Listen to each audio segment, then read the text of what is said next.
The lesson that we covered was reviewing Chapter 5, which was comparing and ordering rational numbers. I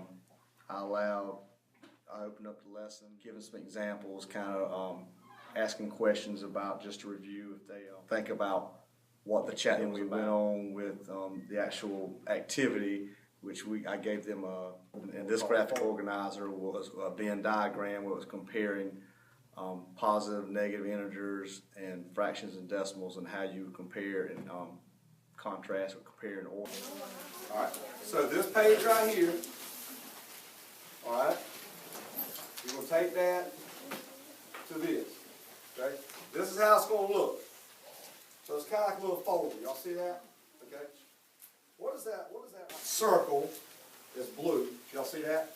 Okay. It says compare and order positive and negative numbers. So what you're going to have to do is use your book. You go through. You get write about it. It's got a little place that says write about it. You can either use a definition out of the book or in your own words how you compare and order positive and negative numbers. Okay. Just how would you compare and order positive and negative numbers? And you kind of think about it like that. Then what I would do is do the yellow part next, okay, which is compare and order fractions and decimals. How do you compare? If I give you a list of fractions and decimals, how would you put them in order from least to greatest? What would you have to do first? Change it to a decimal. You might want to change them. Make them all the same types of numbers, right? Either decimals or fractions. The part means what? Both. Both. So what I'm really saying is, how would you compare positive and negative decimals and fractions? Okay? So you kind of combine the two. But you're going to write about it and then give me an example. You can use an example from the book. Okay? Remember, one of the strategies that I applied in this lesson was the think, pair, and the square, share part. First, they were grouped together and were able to complete the graphic organizer, just using dialogue and talking about examples. And then once they completed that, they were able to, the square part was their group was to split off to other groups and can kind of compare answers to see who was right, who was wrong, what differences they had. I'm actually going to let you work with some partners, okay? Most of y'all are kind of already grouped together, so what will make it a little easier? Y'all three. And again, you're sitting in groups of 4, some of y'all are. I don't mind if those two work together, these two work together, that's fine. But you can, Gage might need, you're going to fill this out. With your partner, y'all can work on filling this out. Okay? You've got the book. It's from Chapter 5. It's in the book. You just got to figure out which lesson it came from and stuff like that. And if you look at the titles, the headings, it'll help you out. And also do the bottom, okay? And then we'll reflect about it in a few minutes, okay? So there's a couple things you need to make sure you do. So go ahead and do that. To compare integers, you can compare the signs as well as the size of the number. So, are the integers supposed to be the positive and negative? Okay, compare and order positive and negative numbers. So we gotta compare and order. Like we can do an example of why positive numbers are greater than negative numbers. So we can still write that down. Because it says write about it. Yeah, but we have to write something about it. Yeah, that's possible. Yeah, make sure you're discussing. I know some of y'all are doing a good job about explaining it to others. Okay? Make sure that you're writing that down. Okay? Make sure your document are writing it down as example. Integers, any number from the set. -4, -3, -2, -1, 0, 1, 2, 3, 4. Okay. Where means without. So it's kind of like that chart up there, you know? Integers are the numbers. Yeah, okay. That's what at first I didn't get it because I didn't really know what it's like to compare numbers. Yeah. So that's like A few more minutes and we're going to talk about the Venn diagram. So make sure you To compare integers, you can compare the signs as well as the tutor set or the numbers. Greater numbers are graphed farther to the right. We have to explain it right there, and then we have to write about it over here. We have to write maybe the definition But we have to write like the numbers over here. Like, what I Like want a to know is problem. like, A negative, a negative. We gotta compare the positive and negative together. yeah, I know, but we can use this as an example. 2 is greater than negative 3. What about 2 is greater than negative 3?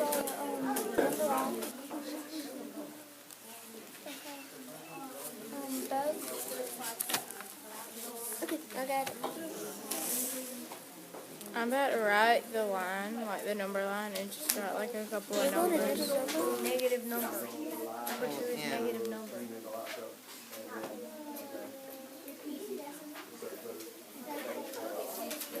You guys put. You don't put negative, you put negative number. It wouldn't make sense. And my group of 3 here with this group of 3. Okay? So quietly go ahead and do that. 3 minutes to prepare. I had rational No. I had negative and negative. What I got.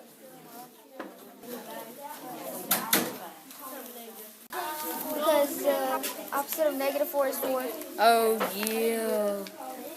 Absolute value is the Distance of a opposite. number is 0. So you did that. Absolute value. What'd you do? Oh, that's the x coordinate because the y coordinate ain't it, right? Yeah. Is it negative 17%? Your share.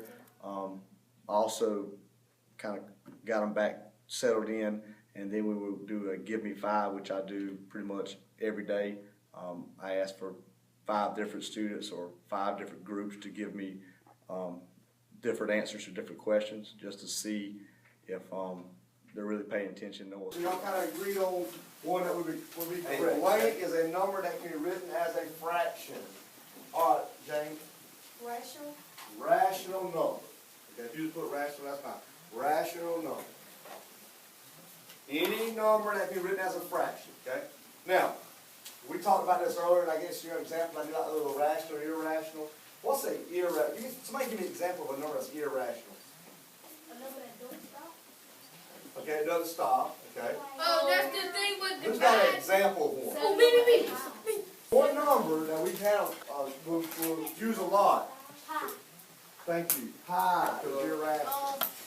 The opposite of negative 4 is 4. Good, okay? Number 2, the distance of a number from 0 is its, Mallory, what you get? Absolute value. And you notice it's harder to, you might know how to do it, but it's harder to put it in words, isn't it?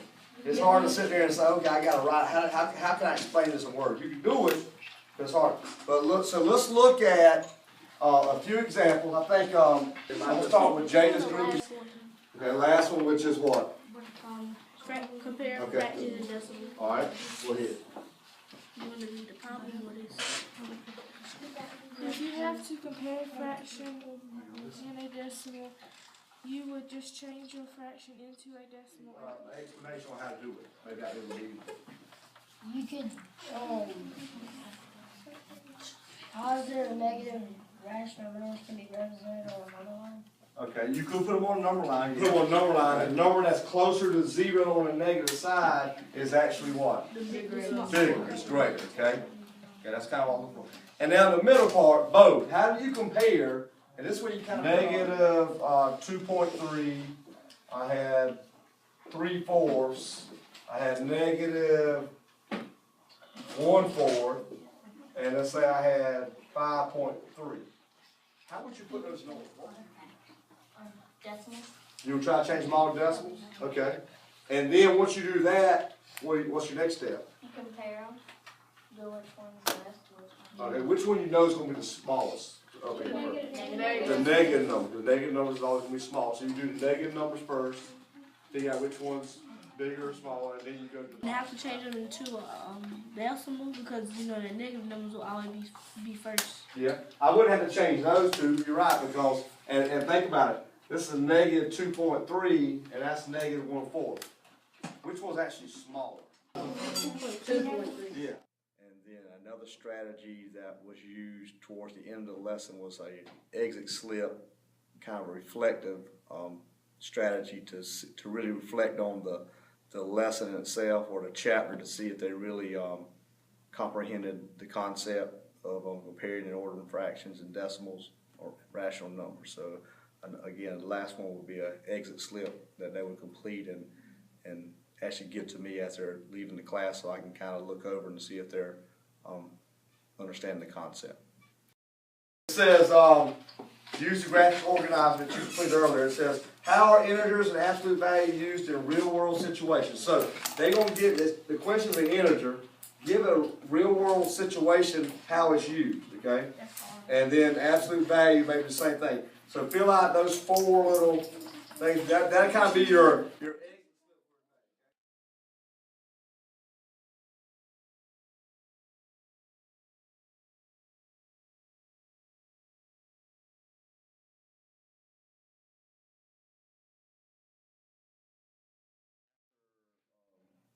going through the strategies and looking at the different ones that really I think the kids were successful with, comparing them to, again, this was a chapter review, so once they took the chapter test, I was kind of able to look back at the students that I noticed that really got into the lesson and really understood the strategies and compare that to their actual grade. I could see that a lot of strategies were very beneficial. Of course, the graphic organizers, you can always use graphic organizers with the math and different concepts. Many of my students are visual, or they have to be able to touch and actually do the problems and stuff. So actually doing the strategies where they're thinking and they're writing it down, and they can actually see the process. It helps the learning a lot more efficient. Some strategies that I probably want to incorporate would be the Freire model, because of with our science teacher, of course, she is using that a lot, and those students will actually already know the concept and how to. But overall, I think using the strategies and really developing and staying with the strategies in whatever concept we're using, that's going to benefit the students a lot more than just me lecturing or me showing examples and them not really really hands-on activities.